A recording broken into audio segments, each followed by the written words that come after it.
Então, Ronel, a partir desse momento, então, você assume a saída da igreja, um caminho dentro do espiritismo. Isso. Como que isso aconteceu? Você sai da igreja e procura uma casa, procura um local? Aí, primeiro estágio, o primeiro estágio, assim, o seu Pedro Pinho, um espanhol, ele era umbandista. Tá. Então, o primeiro lugar que eu pisei no movimento espírita foi, ou espiritualista.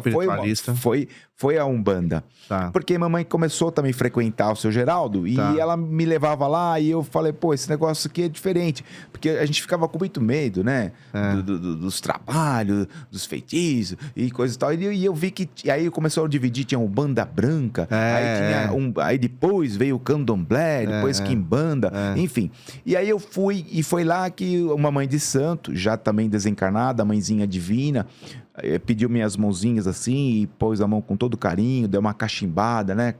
Cachimbada, acho que todo mundo sabe, né? Sim. Preparou a fumacinha e colocou, falou, filho, ó, aqui tem umas estrelas, você veio aí com uma missão e você vai ter que seguir essa missão. Eu falei, dona Divina, e se eu não quiser? Ela falou, se você não quiser... Livre-arbítrio. É livre-arbítrio, mas você vai te atrapalhar um pouquinho. Era legal que você pensasse.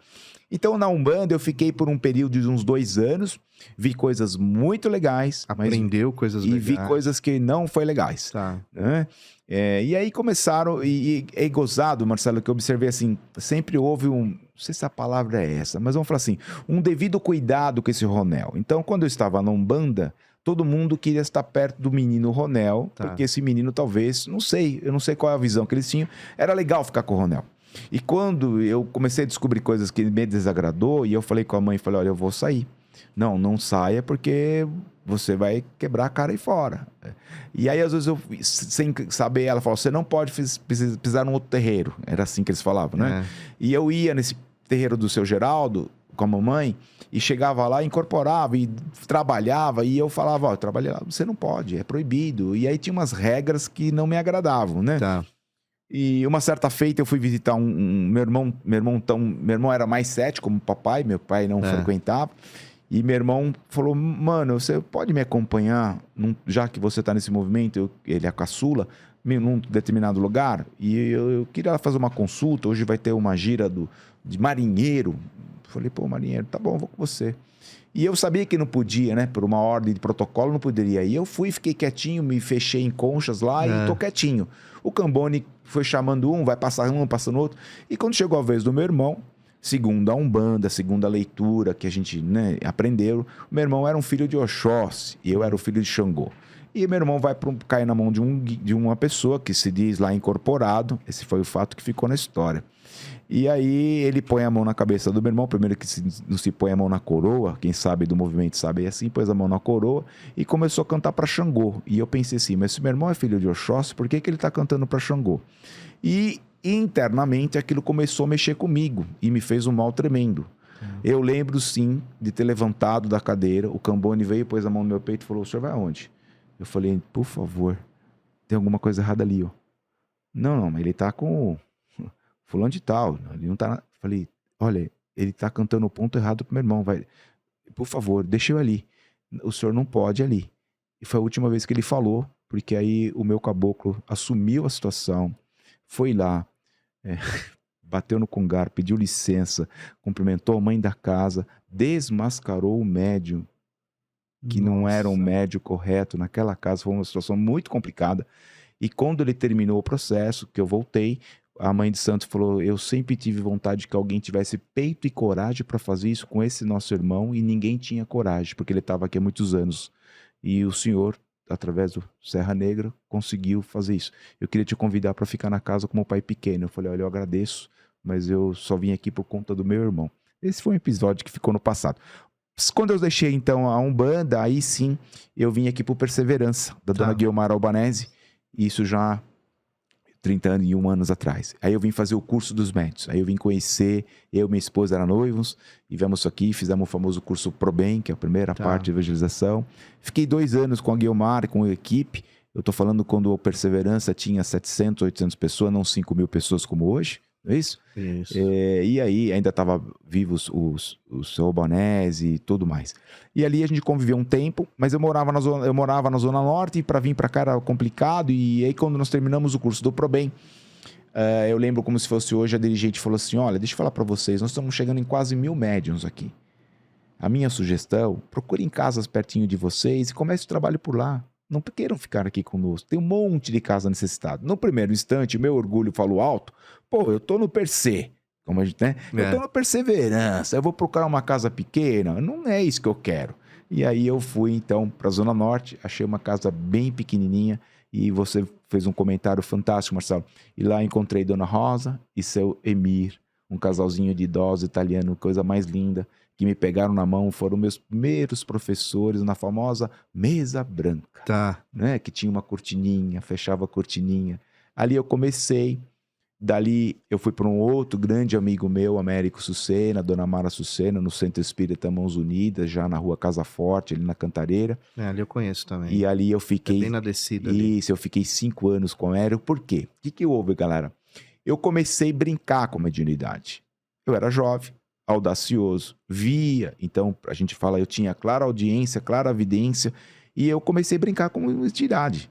E eu não tinha esse autocontrole. Então o pessoal fala, ó, tem uma casa mal assombrada, leva o Ronel. E eu ia lá.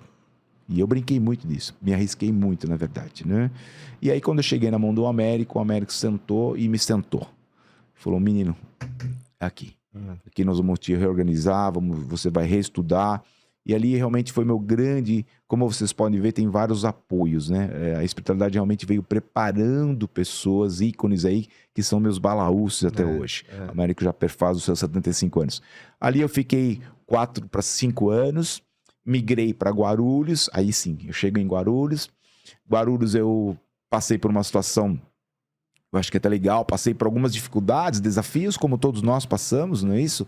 E tive uma grande derrocada financeira, e aí bati o bumbum no chão, como a gente costuma dizer, e eu não estava preparado, não tinha todo o cunho moral, de conhecimento, tinha en passant. Tá. E aí nessa fase, eu lembro como se fosse hoje, estávamos na janela do apartamento, desempregado, sem nome, sem lenço e sem documento. Sem filhos ainda? Com os dois pequenininhos. Giovana chega, Guilherme chega. Giovana com 3 aninhos, Guilherme com 1 aninho e pouco. E eu estava desempregado. E o meu orgulho ainda muito exaltado, porque eu vinha de multinacional. E eu não aceitava qualquer emprego, qualquer salário, aquela coisa Aquela toda. coisa do não me submeto, não submeto. E aí eu tô na janela, mas eu lembrava do pouco que eu já estava estudando. E eu mantinha o evangelho. E aí um certo dia eu abro a janela e vou me religar a Deus, ao grande arquiteto, enfim, ao Oxalá, ao Pai. No que eu estou religando ao Pai, minha filha Giovana vem por trás de mim, pega nas minhas calças e puxa um catatauzinho de 3 anos e diz para mim, papai, eu abri a geladeira, não tem nada. E eu sabia que não tinha nada. E eu falei, puxa vida, eu queria um biscoito, papai. Cadê as bolachas? Não tem mais, papai? Cadê os iogurte, papai? Porque é o que tinha, né? Aí bate pesado, né? Aí as lágrimas desceram copiosamente, eu disfarcei para que ela não visse. E na rua, então eu tinha acabado de chegar em Guarulhos, mora na Vila Progresso. Aí eu lembrei que na rua havia uma quitandinha, ou mercadinho, como os senhores achar melhor. E eu lembrava do que o senhor era muito solícito que estava lá. Quis o destino que eu pegasse na mão da Giovana e fôssemos ao mercadinho. Mas antes de chegar no mercadinho, havia uma casa do lado esquerdo, do lado do mercadinho, onde pessoas de branco estavam entrando com alguns livros embaixo, empunhando nas mãos, chamado Livro dos Médiuns, Livro dos Espíritos. E eu falei, não é possível. Allan Kardec. Não é possível, tem um santo espírita na minha porta e eu nem tenho noção disso. Então a Giovana foi ali. Isso Guarulhos já. Isso Guarulhos, né? Isso já há 23 anos já.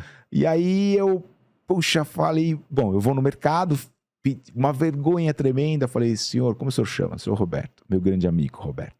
Roberto, seguinte, eu tô desempregado, meu pai tem me ajudado, precisava comprar aí alguma coisa pra menina. Pelo amor de Deus, pega o que você quiser, aqui tem uma tal de cardeneta. Eu falei, puta, cardeneta, né? E marca aqui, a hora que der você paga, você é gente boa. Eu tenho te visto aqui, o seu pai parece com você. Eu falei, isso, meu pai é militar, eu vi isso e tal. Beleza, e aí nós fizemos as compras e minha filha voltou contente, e aí eu parei na porta do centro, ia passando uma outra grande amiga, tornou-se grande amiga, Ângela Fulanetti, né, do cartório Fulanetti, era o cartório do registro civil, do pai, da mãe. E aí a Ângela, eu parei, moça, aí é o quê? Falou, um centro espírito. É mesmo, de Allan Kardec. Falei, nossa, se chama como Miramês. Falei, que bacana. E aí eu voltei para casa muito feliz, porque eu resolvi o plano da Giovânia e eu encontrei uma casa para começar a frequentar a cidade de Guarulhos.